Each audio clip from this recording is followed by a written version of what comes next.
இன்று மாதுரியை தனியாக சந்தித்து அவளிடம் தனது காதலை தெரிவிக்க கதிர் முடிவு செய்து இருந்தான். இப்போது அவனுக்கு வீட்டில் பெண் பார்க்க ஆரம்பித்து விட்டதால் இனியும் தாமதிக்க கூடாது என்று இந்த முடிவை எடுத்து இருந்தான். ஒரு தனியார் வணிக நிறுவனத்தின் சென்னை கிளையில் சேல்ஸ் அண்ட் மார்க்கெட்டிங் பிரிவில் அவனும் அந்த அலுவலகத்தின் அக்கவுண்ட் செக்ஷனில் உதவியாளராக மாதுரியும் வேலை பார்க்கிறார்கள். அவளுடைய எளிமையான தோற்றம் மற்றும் இனிமையாக பழகும் முறை அவனுக்கு மிகவும் பிடித்திருந்தது. கடந்த 2 வருடங்களாக இருவரும் பழகினாலும் அவள் மீதான ஒருதலை காதலை அவளிடம் இதுவரை கதிர் சொன்னதில்லை. பெரும்பாலான நேரங்களில் மாதுரி சொல்ல வேண்டிய செய்திகளை சைகை மொழியில் சொல்வது அவளுடைய வழக்கம்.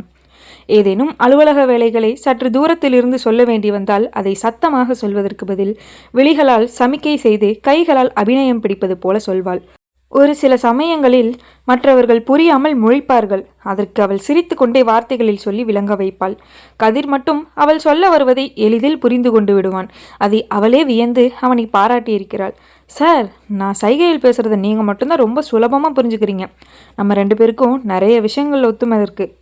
அவன் அவளுக்கு பதில் சொல்லாமல் சிரித்தபடி மௌனமாக கடந்து செல்வான். ஆனால் ஆமாம், அதை தான் கெமிஸ்ட்ரின்னு சொல்லுவாங்க என்று அவளிடம் சொல்ல விரும்பியதை மனசுக்குள் சொல்லிக் கொள்வான். ஆஃபீஸ் வேலைகளை தவிர அவளுடைய குடும்ப விஷயங்கள் பற்றியும் அவ்வப்போது அவனிடம் பகிர்ந்து கொள்வாள். அப்போதெல்லாம் கூட அவளிடம் சகஜமாக பேச முடிந்த அவனால் தன் காதலை மட்டும் அவளிடம் சொல்ல முடியாமல் தள்ளி போட்டுக்கொண்டு இருந்தான். இன்று மாலை 6 மணிக்கு ஆஃபீஸ் வேலை நேரம் முடிந்ததும் அருகில் இருந்த உணவு விடுதிக்கு அவளை வர சொல்லி இருந்தான்.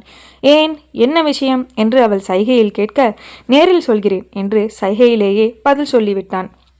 கதிர் சரியாக 6 மணிக்கே கிளம்பி கேன்டீனுக்கு வந்து விட்டான். ஆனால் மாதுரி சற்று தாமதமாகத்தான் வந்தாள். சாரி சார், கிளம்பும் போது மேனேஜர் ஒரு அவசர வேலையை கொடுத்துட்டார், அதான் கொஞ்சம் லேட் ஆயிடுச்சு. பரவாயில்ல, வாங்க, அப்படி உட்காந்து காஃபி சாப்பிட்டுக்கிட்டே பேசலாம். இந்த கேன்டீனில் ஓரமாக இருந்த ஒரு டேபிளில் அமர்ந்தனர். அவர்களை பார்த்ததும் ஒரு சர்வர் வந்து இருவரும் சாப்பிட விரும்புவதை கேட்டு குறித்து கொண்டு போனார். அவள் முகத்தை தயக்கமாக பார்த்தபடியே கதிர் மெல்ல பேச ஆரம்பித்தான். நான் உங்ககிட்ட பர்சனலாக ஒரு விஷயத்தை பேசலாமேன்னு தான் வர சொன்னேன். நம்ம ஆஃபீஸில் உங்களோட தான் அதிகமாக பேசி பழகியிருக்கேன். நம்ம வீட்டில் நடக்கிற விஷயங்களை கூட நாம் பகிர்ந்து இருக்கோம். இப்போ எனக்கு வீட்டில் பெண் பார்க்குறாங்க. அதை பற்றி உங்ககிட்ட கொஞ்சம் பேச நினைக்கிறேன். அதுவரை சரளமாக பேசியவனுக்கு மேற்கொண்டு பேச தயக்கமாக இருந்தது. ஓஹோ, அப்படியா சார், சூப்பர் சார். நானும் இதை பற்றி உங்ககிட்ட பேசணும்னு நினச்சிட்டு இருந்தேன். நம்ம 2 பேருக்கும் நல்ல ஒற்றுமை சார். மாதுரி அவள் அழகான விழிகளை விரித்து மிக சந்தோஷமாக பேசியதை கேட்டதும் கதிருக்கு வானத்தில் பறக்கிற மாதிரி இருந்தது. சார், எனக்கும் வீட்டில் மாப்பிள்ளை பார்த்துட்ருக்காங்க. கொஞ்ச நாளாக நானும் ஒரு மனக்குழப்பத்தில் தான் இருக்கேன். என்னோடய மேரேஜ் விஷயத்தில் என்னோடய விருப்பம் என்னன்னு யாரும் கேட்க மாட்டேங்கிறாங்க. அதனால் நானும் இதை பற்றி உங்ககிட்ட பேசணும்னு நினச்சிட்டு இருந்தேன். கதிருக்கு அவள் சொன்னதை கேட்டதும் இன்னும் முகம் பிரகாசமானது. முதலில் அவள் மனசில் இருக்கிறத கேட்டுவிட்டால் அவன் வந்த வேலை சுலபமாக முடிந்துவிடும் என்ற நம்பிக்கை வந்தது. சரி, அப்போ நீங்கள் முதல்ல சொல்லுங்கள். சார், இப்போவும் லேடிஸ் ஃபஸ்ட்டுங்கிற மாதிரி என்னை பேச சொன்னீங்க பார்த்தீங்களா, அதுதான் எனக்கு உங்ககிட்ட ரொம்ப பிடிச்ச விஷயம். பரவாயில்ல, என்னை ரொம்ப பாராட்டாதீங்க. நீங்கள் சொல்ல நினைக்கிறத சொல்லுங்கள். சார், நீங்கள் என்னை நல்லா புரிஞ்சிட்ருப்பீங்கன்னு எனக்கு தெரியும். அதனால தான் இதை கேட்குறேன். எனக்கு வரப்போகிற மாப்பிள்ளை எப்படி இருக்க வேணும்னு நான் யோசித்து வச்சுருக்கேன். அதை இப்போ உங்ககிட்ட சொல்கிறேன். அதை நீங்கள் கேட்டுட்டு என் கல்யாண வாழ்க்கை எப்படி அமையணும்னு ஆலோசனை சொல்லணும். எனக்கு அண்ணன் தம்பின்னு யாரும் இல்லை. உங்களை தான் கூட பிறக்காத அண்ணன் மாதிரி நினச்சிட்டு இதை கேட்குறேன்.